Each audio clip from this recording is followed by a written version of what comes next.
Hi, I'm Dr. Rachel Goodwin. I'm one of the NET cancer doctors at the Ottawa Hospital Cancer Centre. And thanks so much to CNETS Canada for asking me to give this talk. I understand my talk is somewhat of the warm-up, so I've been asked to talk about types of neuroendocrine tumors, NETS 101, why it is important to label the disease but not the person.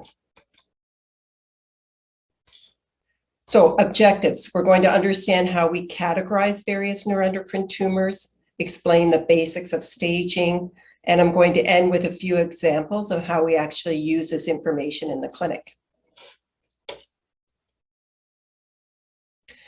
So on a grand scale, what is the naming of this type of cancer? So the overarching name of neuroendocrine cancers is called neuroendocrine neoplasms. And neoplasms are essentially just an abnormal growth or a cancer. Then we start to break it down into two different types. We have neuroendocrine tumors or NETs that end with a T, and those tend to be the lower grade cancers. And then we have neuroendocrine carcinomas, or we abbreviate as NECs, and that ends with a C. And within that category, you can see that they also refer to small cell and large cell. So I'd like to start with a hypothetical case. So if I was speaking to another physician, or if a resident doctor trainee was seeing one of my patients, this would be the level of detail that I would want to know about that patient. And it starts to bring out some of the examples of the details that we need to know and that we'll be talking about in the future slides. So this is a 45-year-old woman with a well-differentiated grade 1 ileum NET, so the primary is in the small bowel. The primary has been resected and she has metastatic disease to the liver, bones, and abdominal lymph nodes. She's a functional patient with flushing and diarrhea, and she's progressed on somatostatin analog therapy, either octreotide or lanreotide, and she just completed her PRRT treatment. She's here today to discuss recent CT scans and blood work, and her symptoms are under control as she continues to take her SSA injection every 4 weeks, as we do for symptom control. Here's another example of a hypothetical case. Mr. K is a 72-year-old man here today post-surgery for a pancreatic neuroendocrine tumor. In 2019 was his surgery. It was a stage 3 cancer, PT2N2M0. We're going to get into the detail of what that means. Initial staging workup pre-surgery showed his pancreatic lesion was somatostatin receptor positive. He's not a functional cancer, and his CT scans and blood work look good at this visit. So what exactly are neuroendocrine tumors? So these are tumors that arise in the enterochromographine cells and located diffusely through the body. And neuroendocrine describes certain cells that release hormones into the blood in response to stimulation of nerves, or the nervous system in general. There's 4 basic details that we need to know about this cancer. Where did it come from? And sometimes we describe the embryological origin. What do they make? Do they make hormone or not? Do they resemble their normal cell counterparts, and that's cell differentiation? And what's the staging of the cancer? And that's the extent of the local cancer and whether there's any distal involvement in the body. So let's start with, where did the cancer start, or where did it come from? So it could arise from any of the endocrine system cells, and they are diffusely throughout the body. But in general, about half of neuroendocrine neoplasms arise in the gastrointestinal tract, so the digestive system, which also includes the pancreas. And these are referred to as GEP NETs. So gastro, meaning the stomach, entero, meaning the bowel, pancreatic, neuroendocrine tumors. Then the lung is the second most common place. And then we have a few other rare areas that can show up in other small endocrine glands. I also should mention that there is an entity known as an unknown primary, and this is called cancer of unknown primary. And it can happen with neuroendocrine tumors. We abbreviate it as a CUP in terms of cancer of unknown primary. And this means that the cancer has spread, but all the testing cannot find where the primary cancer started. And in large neuroendocrine case series, the unknown primary neuroendocrine tumors can occur in 10 to 14% of cases. And here's an example. So I'll point out this part of the slide, that in this large study with lanreotide, one of the SSA drug therapies, they did include 15% of patients that were unknown or other in terms of the primary cancer site. So I described embryological origin. So as we're an embryo and developing in utero, some of the organ structures develop from different common intervention in terms of nerve intervention and blood supply. And that develops from certain areas of the embryo. So the foregut ends up developing into the organs that we have listed here, the thymus, the esophagus, lung, stomach, duodenum, and pancreas. The midgut ends up developing into various parts of the small bowel and large bowel, and the hindgut ends up developing into the distal bowel and the rectum. So let's move on to what do they make and what are their functionality. So it's important to point out that not all neuroendocrine tumors are functional. So what's the definition of functional? Functional means that a hormone is being secreted and the patient results in a clinical syndrome. So they have symptoms that they feel. And when it starts someplace in the digestive tract, about 30 to 40% can be functional and the rest are non-functional. And if it starts in the pancreas, about 30% are functional and the remaining are non-functional. And it's important to recognize that we can have a number of clinical syndromes that can occur depending on the hormone. And we do look out for these syndromes, and it's important that we catch them. Here's sort of the most famous clinical syndrome where the hormone serotonin, one of the main hormones that produces the carcinoid syndrome. So if this structure here is the net cell, what happens is tryptophan develops into serotonin, and then serotonin is released in the blood, and then we end up having 5-HIAA excreted into the urine. So that's the byproduct of serotonin. So many clinical syndromes have the more common side effects like diarrhea and the flushing that we see here in the picture. But we know that we have to look out for all types of clinical syndromes, and it's important that we know and we surveillance for these. That's the reason for that is we do use different tools to help patients with the symptoms. Sometimes it's drug therapy, such as octreotide, lanreotide. Sometimes it's supportive care medication. Sometimes we actually do a cytoreductive procedure on the liver, knowing that most of the hormone is coming from there. And that can be surgery or sometimes hepatic artery therapy where we block the blood supply to the cancer. We also look out for any chronic long-term effects from having the hormone. And one of these in the carcinoid heart disease is we look out for pathology or damage to the heart valves, in particular the right heart valve, with frequent echoes or ultrasounds of the heart.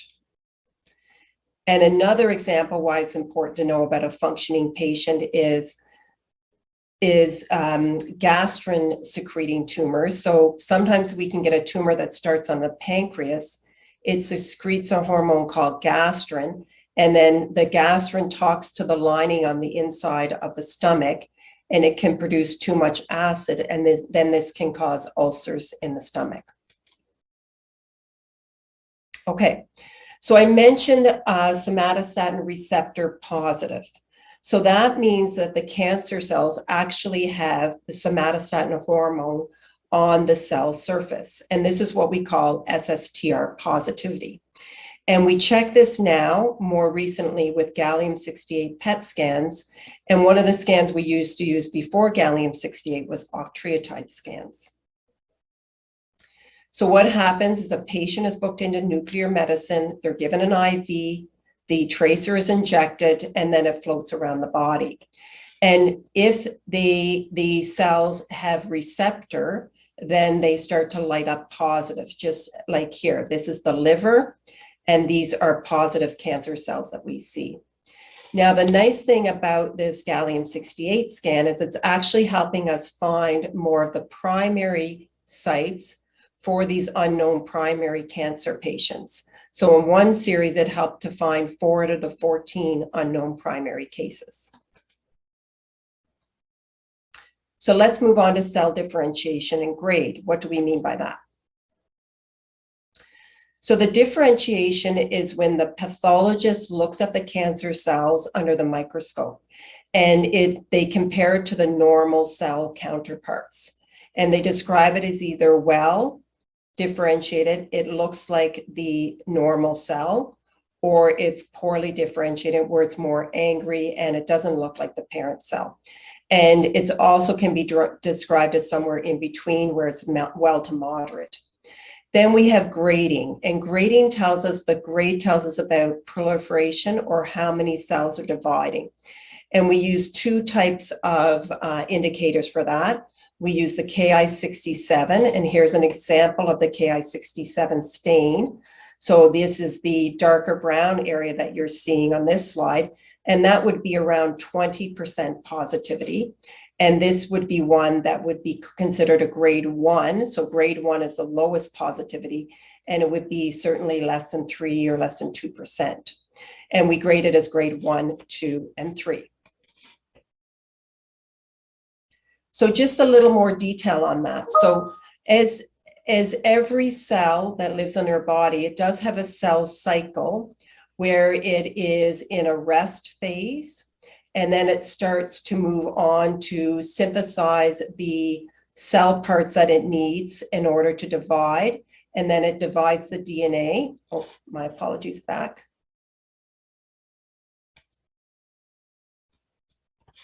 There we go. Then it divides the DNA and then it splits the cell. So the pathologist can actually count the number of dividing cells, and that's how we get the mitotic rate. And then the Ki-67, they stain with a protein because that protein is only identifiable in dividing cells. So the higher the protein, the percent staining for Ki-67, then the higher the proliferation. So then we come up with this very large graph where it brings it all together. And this is called the WHO, the World Health Classification of grade and differentiation. So remember, the pathologist tells us, whether it's well or poorly differentiated. And then the grade is either grade 1, 2, or 3. And remember that I mentioned they can be described as a tumor or carcinoma. And the carcinomas tend to be poorly differentiated with higher grade markers. Now, the one exception to this is lung nets. Within lung nets, as you can see there on the arrow, they do describe typical and atypical WHO classification. And that's where they use the number of mitoses to distinguish between these two. So it's a little bit different, and I know you have a lung lecture talk coming up later on in the series. So what about staging? So staging is a common system that we use in order to describe the extent of the cancer. And it's actually updated on a regular basis by the American Joint Committee on Cancer. And we're able to end up with what we call a TNM staging, and I'll describe what that means. So why do we stage patients? So the definition is it's a process of determining of how much cancer is in the body and where it's located. Staging describes the severity of an individual's cancer based on the magnitude of the original primary tumor, as well as the cancer extent that it's spread in the body. This helps us to develop prognoses. It gives us a treatment plan. It allows us to talk to other doctors using a common language. And it also allows us to think about cancer stage in terms of whether a patient would be eligible for a clinical trial. So there's 4 different types of staging. There's clinical staging, and that's where we use a physical exam and imaging tests and biopsies from the affected site. Pathological staging is determined after a surgery that removes the tumor. We have post-therapy staging. So sometimes in certain cancer types, we give treatments with either drug treatments or systemic treatments, and then or radiation treatments or both prior to the surgery. And then we have restaging, and that's when we have to determine the extent of the disease of the cancer when it comes back in the patient, and trying to determine where the cancer is. So this is what I mentioned. With all this information, then we give it a TNM stage, and T stands for the tumor size, and that describes the primary tumor. And N stands for the lymph nodes, whether the lymph nodes are involved or not. N0 means no lymph nodes involved. And M stands for whether it's metastasized or traveled on the scans that we've ordered. And M0 means that the cancer has not spread, and M1 means it has spread. Here's an example. So this is an appendix neuroendocrine tumor. So if we look all the way down at the bottom here at stage 1, it can be a T1, N0, M0. And the T1 describes that the cancer is 2 centimeters or less. There's no spread to the lymph nodes, and there's no spread to the other organs because it's M0. So I'd like to end with a few practical examples of how we use this information. So I mentioned we can use this to predict outcomes. So this is one example of a large epidemiological database of neuroendocrine tumors. It's called the SEER database. It's around 36,000 patients in the US. And they can give us that information based on primary site, as you can see here on the right-hand side of the slide, and also based on staging, so whether they have localized, regional, or distant disease. And this helps us educate the patient and decide on best treatment based on prognosis. Also, we know that sometimes after a surgery that had curative intent, we don't need to give additional treatments. But if the patient has metastatic disease, we're often looking at different treatments, and we have a number of things in our toolbox. So then we rely on what type of patients were included in the clinical trials in order to decide the best treatment for the net patient. So here's 2 examples. So this is the octreotide study and the lamreotide study. And these were the 2 key studies that showed that somatostatin analog drug therapy, the injections once a month, slowed the cancer growth. Okay, and if you look, the octreotide group allowed well-differentiated mid-gut nets, so we learn what they are, and they had to be treatment naive. And then in the lamreotide study, they could be well or moderately differentiated mid-gut or pancreas, and they had to have a Ki-67 of 10% or less. And here's the famous NETTER trial, and you'll learn more about this in future talks, but essentially this is where PRRT treatment, or lutetium dotatate treatment, became a standard of care for certain patients after progressing on octreotide. So who were these patients in the trial? Well, they were mid-gut neuroendocrine tumors with a Ki-67 less than 20%, and they had to be treated first with octreotide. Staging is we want to know if a patient would be eligible for a clinical trial.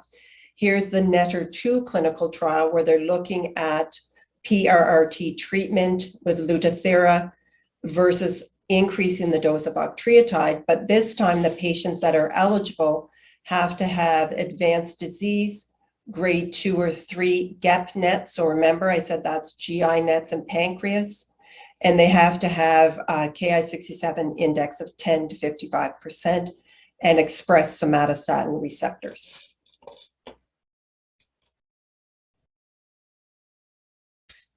Okay, so to summarize and to end, so to make decisions regarding prognosis, treatment, and any potential trials, physician needs to, they need to know a number of indicators about your cancer, primary location, whether the cancer is functional or not, does it express somatostatin receptors, cell differentiation and grade and stage. So I hope you find that helpful, and I hope you enjoy the rest of the seminars today. Thank you.